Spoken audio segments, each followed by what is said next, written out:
എറണാകുളത്ത് ഷെയർ ട്രേഡിംഗിലൂടെ അധിക വരുമാനം വാഗ്ദാനം ചെയ്ത് തട്ടിപ്പ് നടത്തിയ 2 പേർ പിടിയിലായി. കോഴിക്കോട് പേരാമ്പ്ര സ്വദേശികളായ നൌഷാദ്, അഫ്സൽ എന്നിവരാണ് പിടിയിലായത്. തൃശൂർ സ്വദേശി അഭയകുമാറിൽ നിന്നും 24.5 ലക്ഷത്തോളം രൂപ തട്ടിയ കേസിലാണ് ഇരുവരും പിടിയിലായിരിക്കുന്നത്. കൊച്ചിയിൽ നിന്ന് സഹിൻ ആന്റണിയുടെ സഹിൻ, പലതരത്തിൽ പലവിധമായ തട്ടിപ്പുകൾ വ്യാപകമാകുന്നുണ്ട് ഇപ്പോൾ നമ്മുടെ നാട്ടിൽ. ഇതിപ്പോൾ ഏറ്റവും ഒടുവിലത്തെ സംഭവം.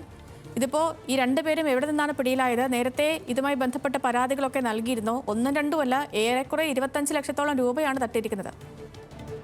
സേതു, ഇത് ഇന്ന് 4ാമത്തെ കേസാണ് പിടിയിലാവുന്നത്. ഷെയർ ട്രേഡിംഗിലൂടെ അധിക വരുമാനം വാഗ്ദാനം ചെയ്ത് തട്ടിപ്പ് നടത്തിയ സംഭവത്തിൽ 2 പേരാണ് ഇൻഫോ പാർക്കിന്റെ പിടിയിലായത്. കോഴിക്കോട് പേരാമ്പ്ര സ്വദേശികളായ നൌഷാദും അഫ്സൽ.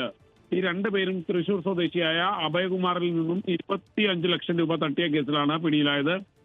സമൂഹ മാധ്യമം വഴി ഇവർ ഇയാളെ പരിചയപ്പെട്ട ശേഷം ഫോറക്സ് ട്രേഡിംഗ് നിക്ഷേപിച്ചാൽ വൻ ലാഭവിഹിതം വാഗ്ദാനം ചെയ്തായിരുന്നു പണം തട്ടിയത്. കഴിഞ്ഞ 10-ാം തീയതി മുതൽ 27-ാം തീയതി വരെ ആയിരുന്നു.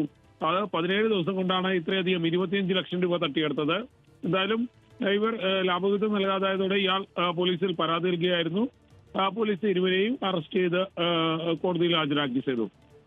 ശരി സഹിൻ.